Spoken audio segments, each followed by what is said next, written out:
seguimento aos nossos estudos bíblicos, e estamos numa fase de uma apologética em que nós procuramos defender a necessidade da existência de Deus. Uma necessidade lógica, uma necessidade ontológica e uma necessidade moral. Já discutimos em momentos anteriores a necessidade com base no argumento cosmológico. Hoje daremos continuidade a um estudo da necessidade de Deus com base no argumento moral. E nós dizíamos no domingo passado, quando iniciamos esse estudo, que pretendemos concluir hoje, que você pode ter, sem Deus, você pode ter valores morais. Eu tenho um amigo que gosta de citar um médico com quem ele dialogou certa vez, que era um médico muito solidário com os necessitados e era ateu. E ele teria perguntado a esse médico como é que ele era tão solidário com os necessitados, se ele era ateu, e o médico teria dito, porque aquilo era um valor dele. Ele tinha valores, não precisava que ninguém desse esses valores para ele. Muito bem, pode ter valor, mas não tem dever. Porque um código moral não pode ter apenas valores. Valor pode até ser considerado como um dispositivo inicial do Código Moral, ou até um dispositivo primário do Código Penal. Mas é preciso ter também deveres. E dever não pode ser voluntário. Eu posso agir voluntariamente, aquele médico agia voluntariamente, mas não sentir o dever. O dever sempre é heterônomo, heterodiferente, nomos, norma, norma do diferente. Então, dever só tem quando não é próprio. O dever transcende a nossa pessoa. O dever vem de fora da nossa pessoa. Então, para que existam deveres morais, é preciso que exista uma autoridade. E essa autoridade, já que moral não se confunde com legalidade, não se confunde com direito, a autoridade legal, a autoridade jurídica, emana do Estado, que impõe o dever do cumprimento de certos valores. Mas os códigos morais não têm base no poder do Estado. Portanto, não tem um Estado para impor. O dever moral é o reconhecimento de uma autoridade além de mim mesmo. E essa autoridade que eu posso reconhecer além de mim mesmo, necessariamente vai ser Deus. Você pode até achar que não é o Deus de Abraão, de Isaac e Jacó, mas você vai ter que ter uma necessidade, você sente necessidade de reconhecer uma autoridade que tenha universalidade, já que não vem do Estado. No direito, a gente é obrigado a seguir as leis brasileiras. As leis de outro país, as leis da China ou de onde quer que seja, a gente não é obrigado a seguir. Mas as leis morais são dotadas de universalidade. Ou não são. Aí apreciávamos uma discussão, porque há quem ache que os códigos morais são produzidos por nós mesmos. É uma produção que alguns dizem historicamente produzido. Outros dizem é um produto cultural, que é a mesma coisa, porque a cultura é o que não é natureza, e o que não é natureza é construído por nós a história. Né? Então, mas se é uma construção histórico-cultural, então não existe um dever que não seja humano. Você pode ter uma visão antropocêntrica, quer dizer, feita pelo homem, centrada no homem, uma visão antropocêntrica coletivista ou individualista, dizíamos no domingo passado. Se é coletivista, nós estamos aceitando que a sociedade, ou a maioria da sociedade, coletivamente, diga o que é moral. E aí nós estaremos instituindo o absolutismo das maiorias. Porque se a maioria pode dizer o que é moral, e não tem um limite, porque ela quem diz e não existe um Deus para dizer, opa, espere aí, você não pode dispor assim. Né? Então, hoje nós temos muita discussão no Brasil sobre leis que seriam ou não seriam. As pessoas dizem harmônicas com o cristianismo. E não é bem assim. não se trata de querer que as leis sejam harmônicas com o cristianismo, é que elas sejam harmônicas com um poder, ou do cristianismo ou de outra fonte, um poder que esteja acima dos homens, um poder que esteja acima do arbítrio da maioria da sociedade. E se for uma visão antropocêntrica individualista, pior ainda, porque aí cada um vai dizer com completa arbitrariedade o que é certo e o que é errado, e aí nós vamos dar ao indivíduo poder absoluto. Né? Poder absoluto com relação à moral, e aí não teríamos freios morais. E a história mostra que nenhuma sociedade sobrevive sem freios morais. Sempre que uma sociedade perdeu, ao longo da história, limites morais, houve uma crise, houve uma debacle, como aconteceu com o Império Romano, como aconteceu com a civilização grega, que os romanos dominaram porque a civilização grega decaiu, porque os sofistas chegaram e disseram: não, não existe verdade, não existe moral, o que existe é retórica. Então, é a verdade de cada um. E essa conversa de verdade de cada um voltou com muita força nos nossos dias. Os sofistas estão de volta com muita força e a sociedade está passando por grave crise, se não no mundo inteiro, pelo menos no Ocidente. Né? E essa grave crise tem a ver com a perda de referências que limitem as nossas condutas. E vimos que podíamos dividir a concepção de moral em dois aspectos. Se é uma moral objetiva, que independe do que nós pensamos, portanto, que vem de fora do eu, vem do não eu, é assim, quer eu gosto, quer eu não gosto, o certo e o errado é assim. Isso é objetividade. Ou pode existir uma concepção subjetiva, que é aquela que diz é a pessoa que faz. Ou faz individualmente, ou faz coletivamente, e já comentamos as consequências de uma moral subjetiva. Né? Então, vimos também o problema da necessidade de dois preceitos no campo de qualquer código, seja ele moral ou legal. A gente diz no direito que as leis têm dois preceitos. Um preceito que descreve uma conduta. Digamos, no Código Penal, matar alguém, é a descrição de uma conduta. Outro preceito é pena de 6 a 12 anos. A gente chama um desses preceitos de primário e o outro de secundário, e tem uma briga entre juristas para dizer se o primário é um ou o outro. Né?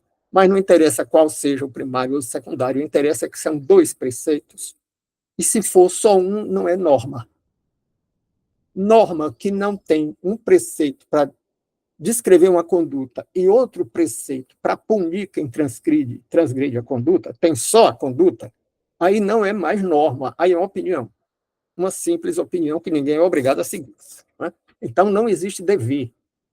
Se não existe dever, não existe código nem moral nem legal. E o mundo contemporâneo se insurge contra os deveres, invocando o argumento da autonomia. As pessoas precisam ser autônomas. As pessoas precisam ser autônomas em algumas coisas. Nós devemos ensinar uma criança a ser autônoma no sentido de resolver problemas materiais sozinha. Ela precisa ser autônoma para aprender a se vestir, dar nó no sapato. Ela precisa ser autônoma depois para saber fazer um trabalho e ganhar a vida. Ela precisa ser autônoma para resolver uma opção de questões. Mas a autonomia moral significa dizer, não reconheço código nenhum e quem diz o certo e o errado sou eu. Isso é uma velha sedução. Seja autônomo. Essa sedução, seja autônomo, você deve ser autônomo. Está lá no Gênesis, quando a serpente disse: coma do fruto da ciência do bem e do mal e tu serás como Deus. Na verdade, essa autonomia no campo moral é isso. É comer do fruto da ciência do bem e do mal, é querer ser como Deus, dizer o que é certo e errado. Né? Então, e é isso que leva ao aumento dos conflitos sociais. E, no limite, pode levar ao caos. E há quem pense que não estamos muito longe do caos em algumas sociedades contemporâneas. Né? Então, vimos que o subjetivismo moral tem esses problemas que eu acabo de relatar. E por que tem esses problemas? Porque afasta a universalidade. Se o que tem uma moral subjetiva, essa moral não pode ser universal. Porque subjetiva vem do sujeito, é construída pelo sujeito. O mesmo que seja intersubjetiva, construída pela maioria de uma sociedade, ela não será a mesma para todas as sociedades. Nem será a mesma do ponto de vista geográfico, nem será a mesma do ponto de vista cronológico ou temporal.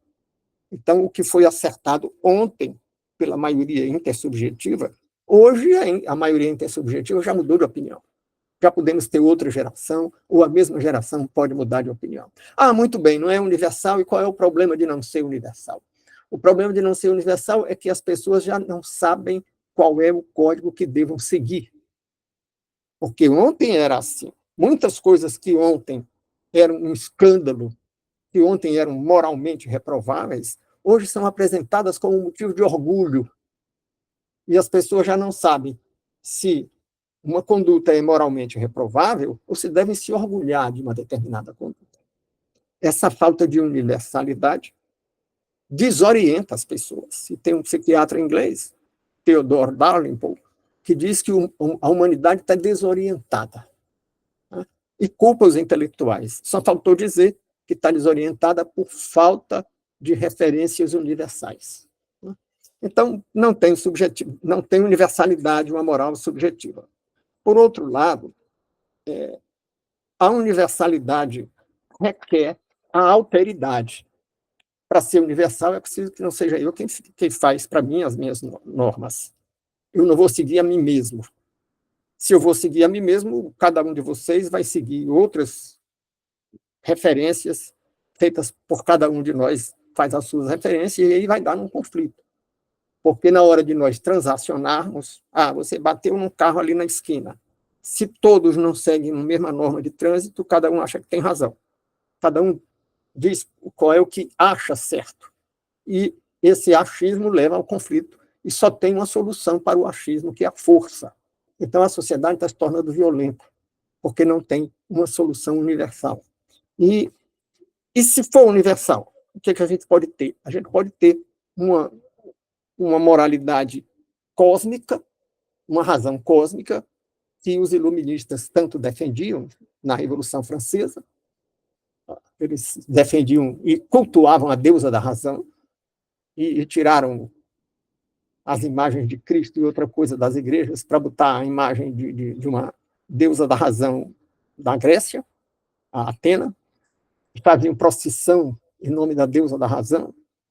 Então, isso pode ter universalidade. Agora, tem um problema, é que uma moral universal, cósmica, impessoal, objetiva, não tem quem fale por ela, porque não existe um profeta de uma moral cósmica. Então, cada um vai dizer o que é moral cósmica. Então, a interpretação dessa moral cósmica, que não tem um livro sagrado, que não tem uma revelação do que seja essa moral cósmica, termina sendo a moral de cada um. E da aparente objetividade cai para a subjetividade. Então, a moral cósmica fracassou. E o exemplo desse fracasso maior é o da Revolução Francesa, né? Que chegou pregando igualdade, liberdade, fraternidade, e se transformou na fraternidade da guilhotina, né? Que tem diferentes contas sobre o número de pessoas guilhotinadas. Algumas contas dizem que foram só 100 e poucos mil, alguns dizem só 60 mil, mas há quem fale até em 600 mil cabeças rolando na guilhotina. Então, essa fraternidade é paradoxal, né? No mínimo, para dizer o mínimo. Bom, então temos essa possibilidade de objetividade que termina sendo falsa, né? E é isso que nós estávamos começando a tratar quando terminou o tempo no domingo passado, chamando de argumento naturalista e utilitarista. Porque, como o argumento naturalista existe uma razão universal natural, assim como tem as leis da física, existiria uma moral da natureza. Então, essa objetividade natural, esse naturalismo, seria lido e interpretado, já que ele não tem profetas, por ser aquilo que se harmoniza com a defesa da vida e da natureza. Muito bem. A defesa da vida e da natureza, muito bem, nada contra. Mas tende, a defesa pura e simples da vida e da natureza, tende a encontrar dois problemas, né? a se dirigir para uma encruzilhada que tem dois problemas.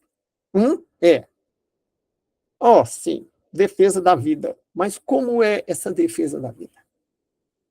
Existem valores conflitantes, muitas vezes. Essa defesa da vida se faz a qualquer preço ou tem condicionantes. Se a vida é um valor maior, se faz a qualquer preço. Exceto outra vida, que também é um valor maior, como é o caso da legítima defesa.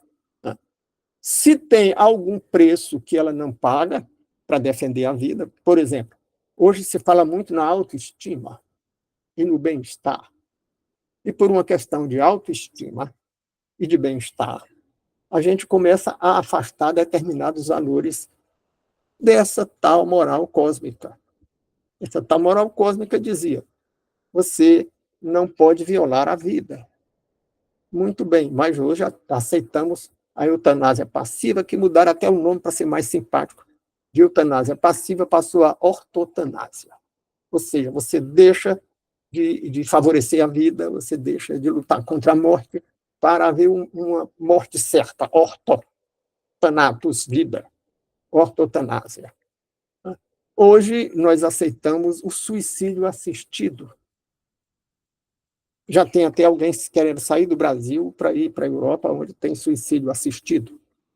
Então, e por que é o suicídio assistido? Por qualquer outra razão que não seja a defesa da vida. É pelo bem-estar. É porque está dando despesa à família para estar vivo. É porque uma vida que não tem graça, porque você está vivo em cima de uma cama, mas não faz nada de interessante e tal, né? Então, desfrutar a vida passa a ser um valor maior do que a própria vida. Então, a vida passa a ficar condicionada a algum tipo de desfrute, né? Então, isso, na verdade, deveria ter outro nome. Então, já não estamos falando de uma razão cósmica cujo valor máximo seja a vida. Ou não estamos falando de uma razão cósmica que tenha uma tabela de valores estáveis, que tenha um código de valores estáveis, com uma hierarquia definida. Vai depender da circunstância. E a isso se chama, ou deveria chamar, por outro nome. E qual é o outro nome? Utilitarismo.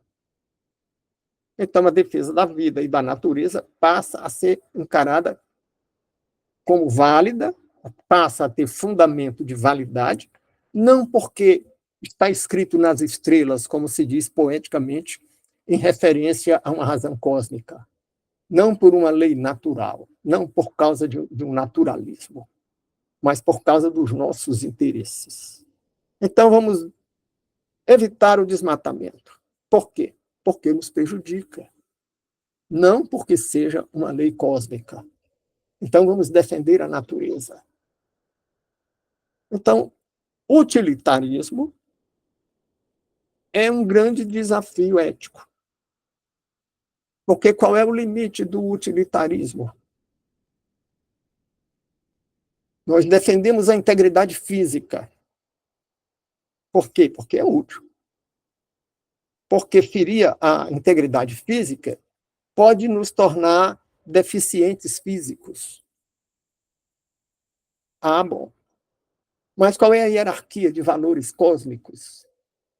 Nós começamos, dizíamos no domingo passado, aceitando que se furasse a orelha. Para quê?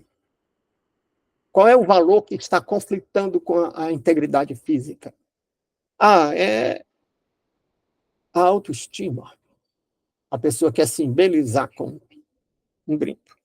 E furar a orelha é uma coisa tão insignificante. Deixa passar. Queremos transformar o nosso corpo numa exposição de pintura. Então, vamos fazer pequenas lesões para introduzir tinta entre as camadas da pele e dar isso o nome de tatuagem. Ah, é uma lesão tão pequena, não faz mal. Então, não fere o princípio da utilidade, porque não prejudica a fisiologia. Tão pequena não é, eu pensava que fosse, até que eu vi um rapaz fazer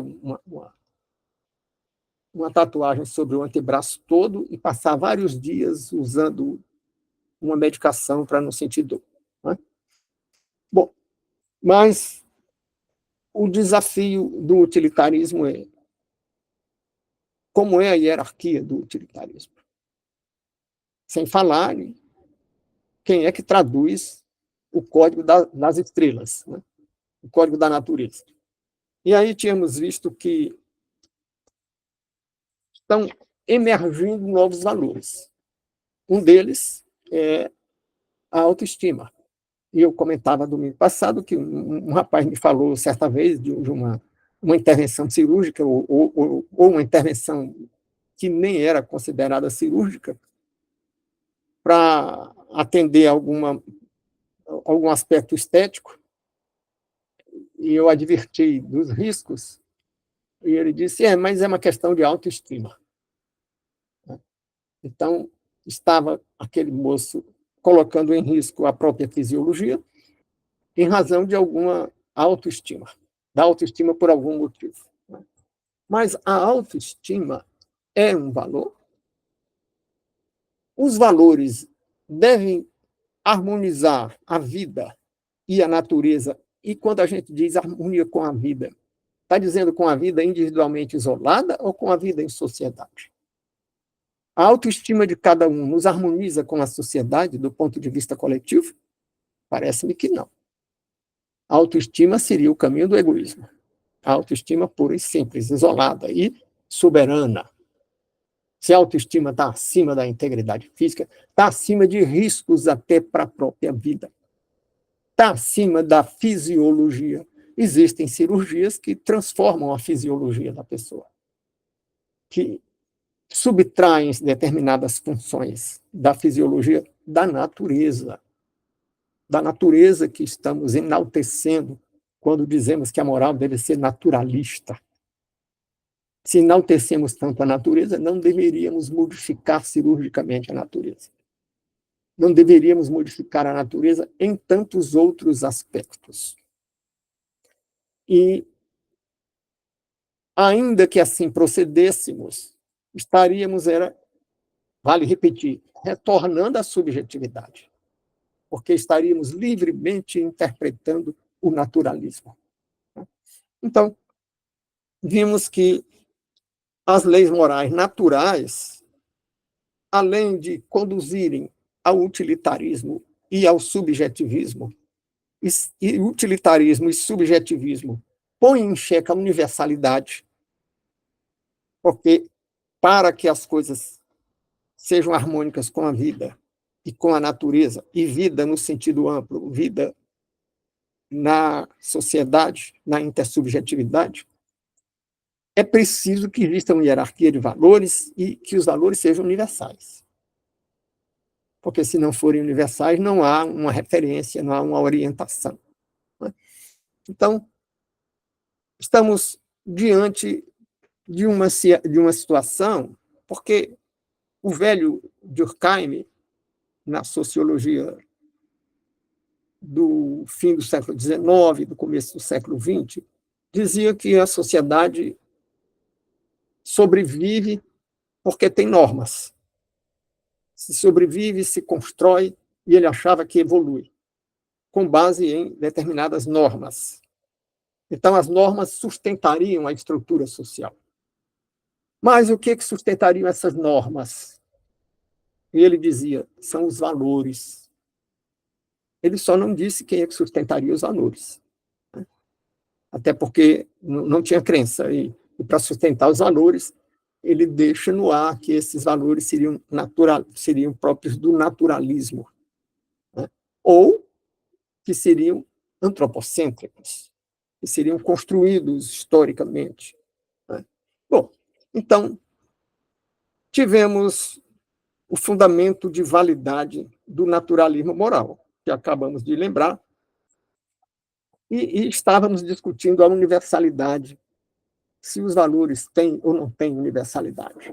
E aí já estamos no que ainda não comentáramos no domingo passado. Não é? E qual é o fundamento de validade do naturalismo para invocar a universalidade? Então, acabamos de dizer, já antecipando na revisão do domingo passado, que seria a defesa da vida e da natureza. Mas isso se harmoniza com a universalidade? E tínhamos analisado agora que não, que não dá para ter universalidade. Né?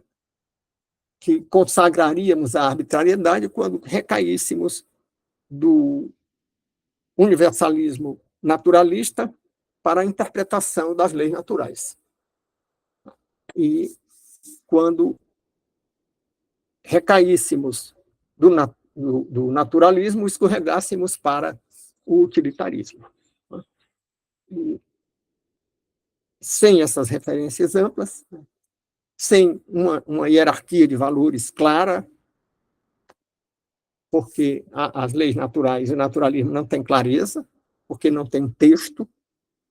E nós lembrávamos aqui no domingo passado que, em defesa da integridade física, você pode amputar uma perna. Aí você vai dizer, opa, feriu um valor, integridade física. Feriu. Mas feriu por quê? Porque a moral é circunstancial, como que é uma grande corrente que está dominando o mundo, tá? Ou porque existe uma hierarquia de valores que não é circunstancial. Porque ali os valores em conflito eram, de um lado, a vida e, de outro lado, a integridade física. E não é só naquela circunstância que a vida é um valor maior do que a integridade física.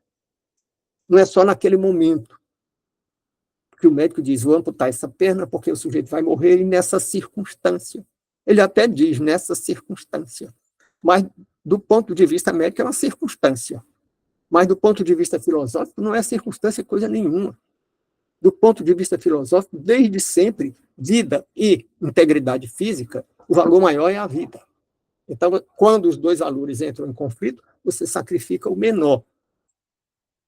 Hoje se discute muita coisa que se pretende regulamentar em lei com base num conflito entre integridade física, ou mesmo vida, de um lado, e o que estamos comentando já há alguns instantes, bem-estar ou a autoestima.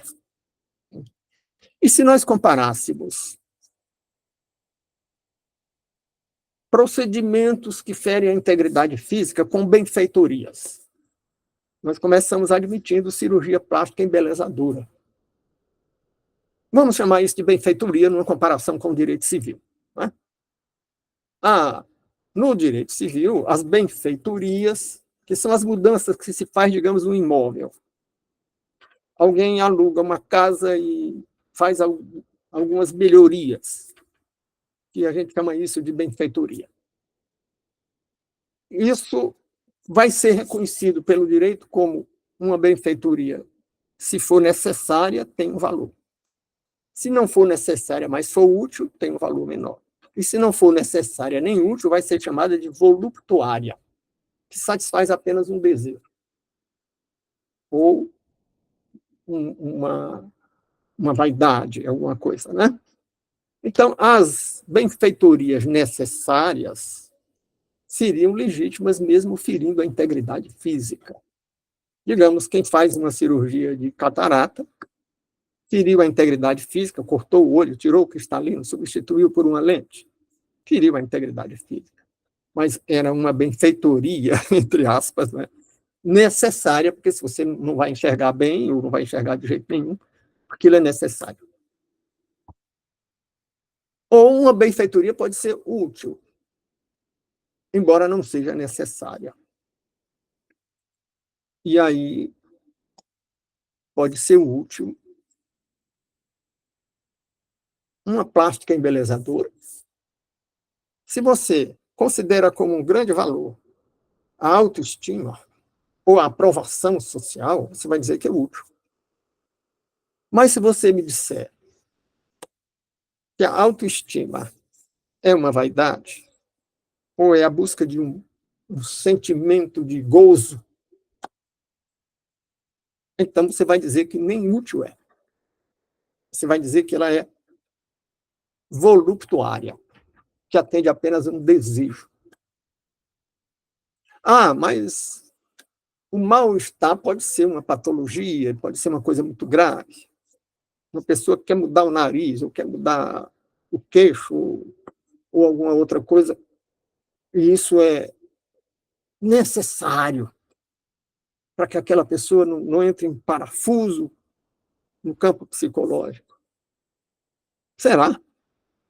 Será que nós devemos legitimar a autoestima considerando o argumento de que aquilo é necessário e indispensável ao equilíbrio, ao bem-estar?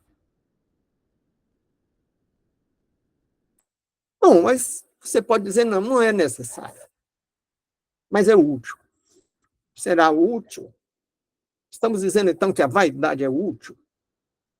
Ah, mas não se trata de vaidade, se trata de autoestima. É, só que a distinção entre autoestima e vaidade, pelo menos em algumas circunstâncias, pode ser muito complicada. Então, vimos que o naturalismo, o chamado direito moral natural, moral naturalista, é, é muito problemática. Ela tem uma coisa que em filosofia se chama aporia, né? Que se diz que todas as correntes filosóficas têm uma aporia. O que é essa tal de aporia? É quando aparecem as contradições, ou os impasses, ou quando uma doutrina chega num beco sem saída. O que é o beco sem saída de uma doutrina? É quando ela se contradiz.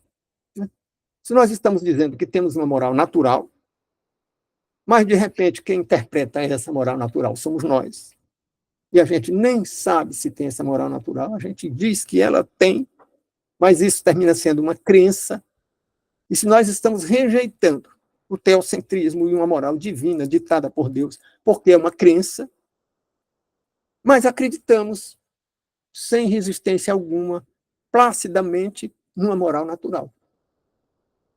E acreditamos que essa moral natural não é utilitarismo, porque se for utilitarismo, não é moral nenhuma. E se não é moral, o utilitarismo é o quê? Ora, utilitarismo é conveniência. Ah, eu quero fazer uma cirurgia prática para ficar mais bonito porque me convém. Então, conveniência. Ah, eu quero fazer isso porque é oportuno. Ou porque não é oportuno. Quantas coisas não são oportunas num determinado momento e por isso a gente sacrifica ou quebra alguma norma. Acho que todos nós já passamos por isso em algum momento. Desde coisas pequenas, que não são propriamente do campo da moral, mas servem como analogia, fazendo aqui uma analogia com as leis de trânsito, quantas vezes nós não ultrapassamos o limite de velocidade porque é conveniente. É conveniente. Ou pode ser que alguém ultrapasse o limite de velocidade por volúpia, pela volúpia da velocidade, mas pode ser conveniência. E aí, essa conveniência está amparada numa hierarquia de valores. Se ela estiver amparada numa hierarquia de valores, eu ultrapassei o limite de velocidade que ia levando uma pessoa para o hospital, necessitando de um atendimento urgente ou emergente.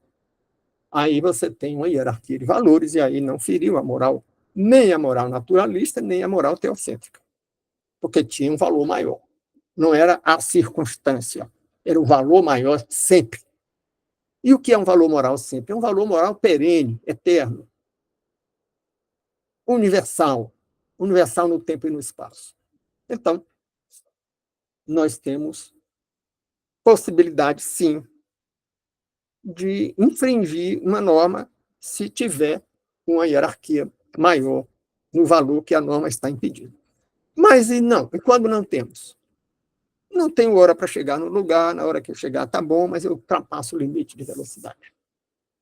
Aí nós estamos atendendo a uma conveniência. E qual é a conveniência? É o prazer, é a volúpia, o prazer da velocidade que a gente sente.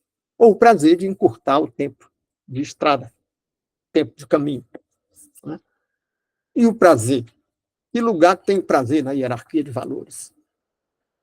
O prazer está acima da vida? Não está. O prazer está acima da integridade física? Não deveria.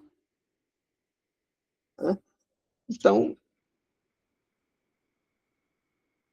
é um conjunto de considerações, este, muito necessário, e agora vamos dizer útil, mesmo que não se reconheça a existência da moral, vamos reconhecer como útil, porque quantas vezes nós não violamos normas, às vezes normas muito importantes, muito sensíveis, porque aquele não é o momento, porque não é oportuno.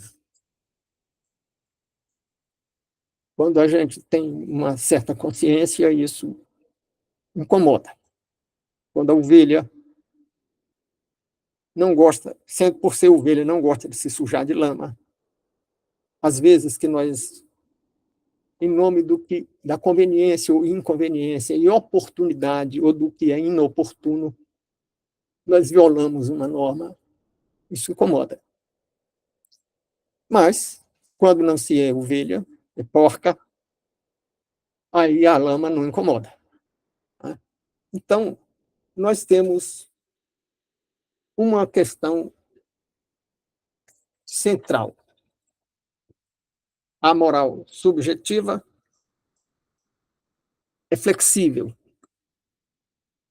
é inconstante. E o que é flexível e inconstante é imprevisível. E se as condutas são imprevisíveis, as relações sociais também o são. E aí, eu volto a lembrar alguns autores que falaram em coisas como o Zygmunt Bauman, que dizia que a gente vive uma sociedade líquida, um sociólogo. Por que sociedade líquida? Porque é imprevisível. Porque os líquidos não têm forma. Os líquidos mudam de forma conforme o recipiente, conforme a situação. E não tem um sabor definitivo, nem um odor. Então, a gente tem um conjunto de normas que são inodoras, insípidas e sem forma. Isso desorienta. Aí você tínhamos lembrado aqui no domingo passado que também uma obra de grande impacto, o Lipovetsky, fala numa sociedade pós-moralista, e nós dizíamos que ele estava querendo se referir, ou nós podemos inferir, se ele não queria dizer isso, mas podemos inferir que essa sociedade pós-moralista seria uma sociedade sem um código de ética universal, sem um código de ética estável. É isso que ele queria dizer. Uma sociedade cuja a normatividade das relações sociais é cambiante, se modifica, não tem referências.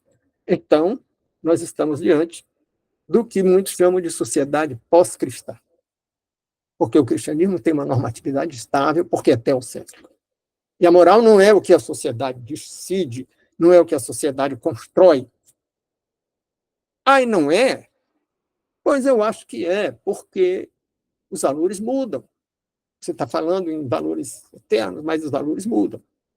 E aí, as pessoas. Eu gostava de usar, quando ministrei algumas turmas de filosofia moral, que o campo onde se diz com mais força que os valores são instáveis e cambiantes é o campo dos valores estéticos, porque a estética também é um tipo de valor. Né?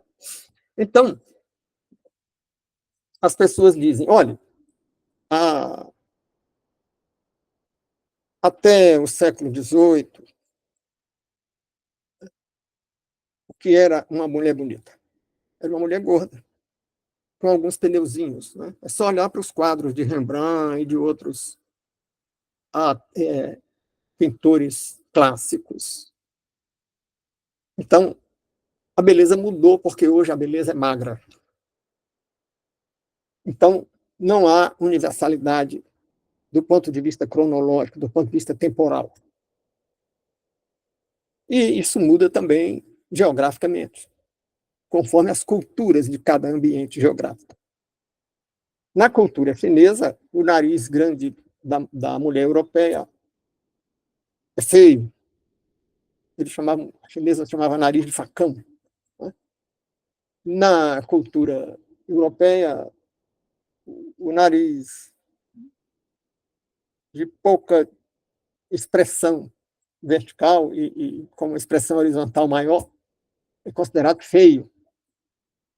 Então, isso prova, bote aí aspas, né, que os valores estéticos não têm universalidade. E a subjetividade que está presente com muita força, porque aí é questão de gosto, o que cada um acha bonito, o outro não tem que achar. De fato, não tem que achar porque não tem dever. Os valores éticos são valores sem deveres e, portanto, não são propriamente normas. Né? Nós dizíamos há pouco que uma norma tem que ter o preceito que descreve a conduta e um preceito que propõe uma punição para quem transgride aquela conduta, aquela norma de conduta. Mas vamos ver se existe essa instabilidade nos valores estéticos. E aí eu perguntava, o que é que a mulher que queria ser gordinha e usava uma dieta de engorda para ser bonita, o que é que ela queria? Ela queria ser aprovada, ela queria ser admirada, ela queria ser desejada. Muito bem. E o que é a magrinha que passa fome para ser bonita? O que é que ela quer? A magrinha do século XXI. Ela quer ser aprovada, ela quer ser desejada, ela quer ser admirada. As mesmas coisas. Então, se ela persegue as mesmas coisas, o valor mudou? Ou mudou o invólucro? Mudou apenas a aparência imediata, a camuflagem, a superfície do valor estético. O valor estético são os pneuzinhos na barriga, ou a magreza, o abdômen de tanquinho, ou o valor estético é aprovação, admiração e desejo. Ah, mas tem autoestima. Sim, a gordinha também não queria ter autoestima sendo gorda. A magricela também não tem autoestima por ser magra. Então, o valor é universal. Se o valor se refere a esses conteúdos, os valores são universais. E são perenes. E em todas as épocas, em todos os lugares, o que se persegue com a beleza são essas coisas. Na filosofia da arte, se discute o que seria a beleza. E, por analogia, podemos falar da beleza dos corpos humanos, né? Como eu acabei de falar. Mas tem muitas teorias. Tem aquelas teorias que dizem, não, a noção de beleza está ligado a um aspecto da filogênese, ou seja, do desenvolvimento da espécie humana, numa visão evolutiva. Muito bem, então o que tem a ver? Aí a pessoa diz, olha, a gordinha tinha reserva de nutrientes.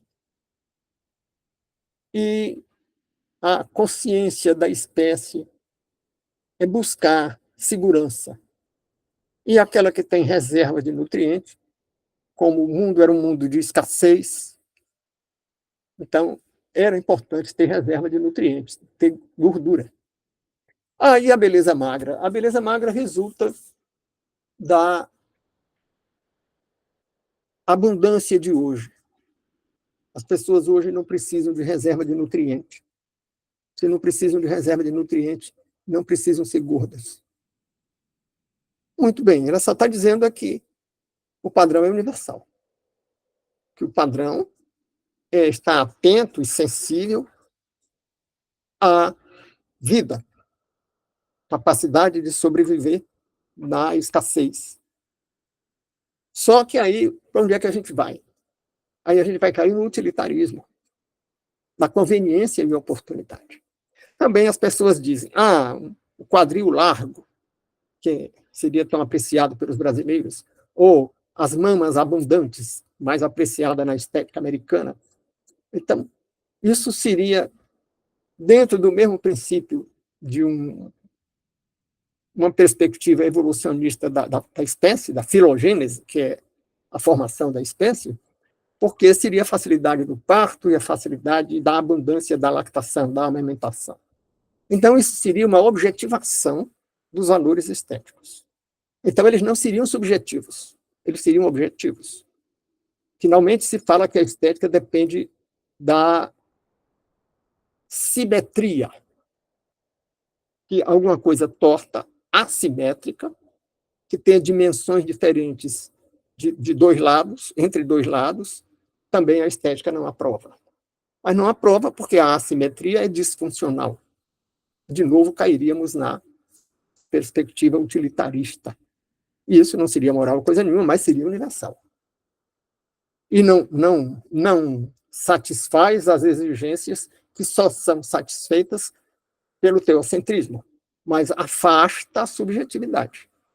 A estética não seria subjetiva. A estética obedeceria ou aos padrões evolutivos da filogênese da espécie, a segurança e a funcionalidade da fisiologia, ou atenderia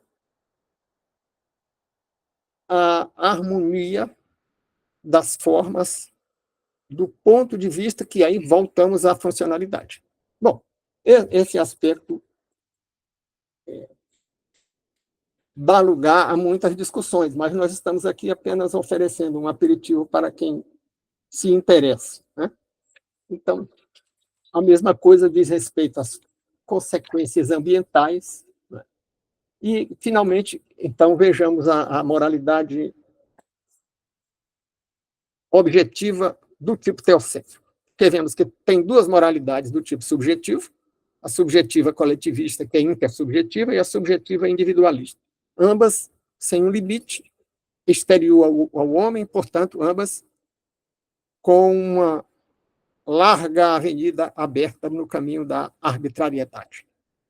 E um outro campo objetivista, que também é dual, porque tem duas perspectivas, o objetivismo naturalista e o objetivismo teocêntrico. O naturalista vimos que acaba escorregando para o utilitarismo, que não é moral coisa nenhuma, que até pode ter valores, mas não tem deveres.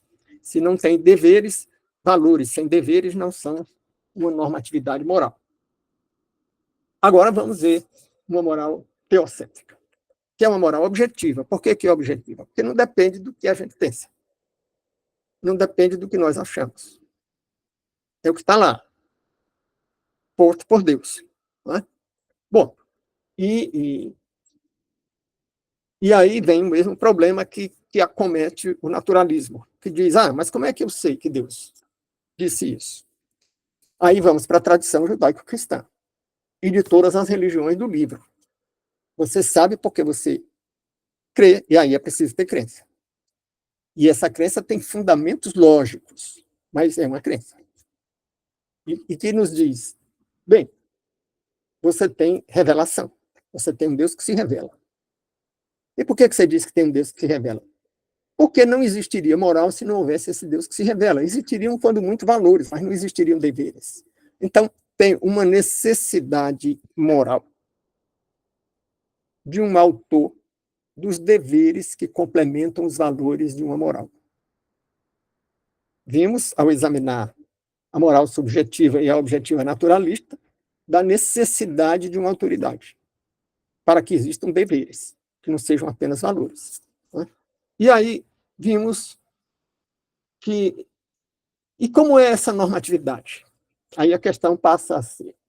Então, Deus escolhe arbitrariamente aquela arbitrariedade que nós dizíamos que acomete a moral individualista ou a moral coletivista, desde que ambas sejam subjetivistas, ou a mesma arbitrariedade que nós diríamos que cerca a moral objetivista, naturalista, na forma da interpretação sobre essa moral, sem limites, que termina sendo subjetivista também. Então, qual é o limite da moral divina? Qual é o limite ao próprio Deus? Então, Deus é arbitrário? Aí nós dizíamos, já iniciando essa análise no domingo passado, não é arbitrário, porque a pergunta, na verdade, é: a moral é o que Deus manda ou Deus manda o que é moral? Não matarás, não furtarás, ou não roubarás, e não tomar a mulher do próximo, e não levantar falso testemunho. Deus disse isso porque isso é certo, ou isso é certo porque Deus disse? Muito bem. Se Deus disse isso porque isso é certo, porque isso favorece as relações sociais, a paz social, eu me filio no direito àquela corrente que diz que o fundamento de validade do direito é a paz social. Então, isso serviria também na teologia. O fundamento de validade da moral teocêntrica é a paz social. Então, Deus apenas chancela, apenas coonesta, apenas legitima a paz social, que é uma forma de utilitarismo. Então, a moral teocêntrica é utilitarista? Eu diria não. Deus não diz alguma coisa porque ela é certa. Então ela é certa porque Deus disse. Então, entregamos a arbitrariedade a Deus? Em primeiro lugar, não seria arbitrariedade, porque para ele não tem limite, não tem norma. Ele jamais poderia violar normas que não existem normas para ele. Então, seria soberania. Então, Deus é soberano. É diferente de arbitrário. Mas não é só isso. Não é só isso. O que parece utilitarismo, na verdade, é porque Deus não tem contradição. Deus não se contradiz e não erra. Se ele não se contradiz, ele não vai criar uma obra e depois estabelecer normas que destruam essa obra. Então, qual é a lógica da moral teocêntrica? É a harmonia com a obra de Deus. Isso não é arbitrariedade. Isso não é uma escolha puramente soberana, sem nenhuma razão, sem nenhuma referência. Deus não se contradiz. Então, se ele não se contradiz, ele criou uma obra. Que obra? Criou a vida. Então, não viole a vida. Não destrua a vida, não destrua a obra de Deus. Criou uma vida para viver em sociedade. Não criou o homem para viver só. Lá no Gênesis está escrito: não é bom que o homem esteja só. Então, o homem foi criado para ser um animal social. Animal, propriamente, não, né? A ideia de que o homem é um animal não é bem teocêntrica. É do campo do humanismo radical e caberia numa moral subjetiva, ou naturalista, né? Mas criou o homem para ser um ser social. E se é para ser um ser social, não é para transformar a sociedade num ambiente de conflito. Isso destrói a obra de Deus ou dificulta a obra de Deus. Então, a essência de uma moral teocêntrica tem conduta descrita, preceito primário, tem normas sobre o que resulta como consequência da violação da descrição de condutas, da descrição da conduta certa, e aí seria um preceito secundário, que geralmente é entendido como um castigo para quem viola, mas pode ser entendido de outra forma, né? Nós podemos entender que não é propriamente um castigo, é uma consequência, porque se a obra de Deus é para termos vida e sermos seres sociais, o que contraria essas duas coisas tem consequências independentemente de haver castigo. Se nós violamos a vida, a nossa vida perde valor. É uma consequência. Se nós violamos a paz social, a nossa paz perde valor. É uma consequência e não é um castigo. Quando o homem comeu do fruto da ciência do bem e do mal, não me parece que ele tenha sido castigado, embora predomine essa interpretação teológica. Me parece que ele sofreu consequências. Porque o Senhor diz, por tua causa a terra se tornará maldita, não é eu vou amaldiçoar a terra para ela se tornar maldita, não. É por tua causa, ou seja, como consequência dos teus atos. Eu costumo dizer, se você cospe para cima e não sai de baixo, o custo cai na sua cabeça. Né? Então, não se trata de um Deus furioso porque o homem desobedeceu. Pelo contrário, o que é que fez o Senhor quando viu que o homem estava nu, mal vestido, com folhas? Ele fez agasalhos com peles de animais. Quem faz agasalho com pele de animal está querendo proteger do frio, está querendo encobrir a nudez, não está castigando, está atenuando as consequências.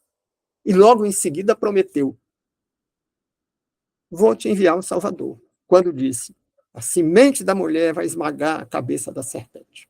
E essa profecia se cumpriu, porque a semente da mulher esmagou a cabeça da serpente na cruz. E ainda advertiu: e a serpente vai morder o calcanhar da semente da mulher. Também se cumpriu. Tanto se cumpriu que a serpente mordeu o calcanhar da semente da mulher e a semente da mulher morreu na cruz. Ressuscitou 3 dias depois, mas morreu. Né? Então, temos uma moral teocêntrica que não é arbitrária, nem é utilitarista. Ela é parte da obra de Deus. Não se trata de utilitarismo, porque o utilitarismo pode ser conveniente e oportuno. E a harmonia com a obra de Deus não é uma conveniência ocasional, é uma perspectiva perene.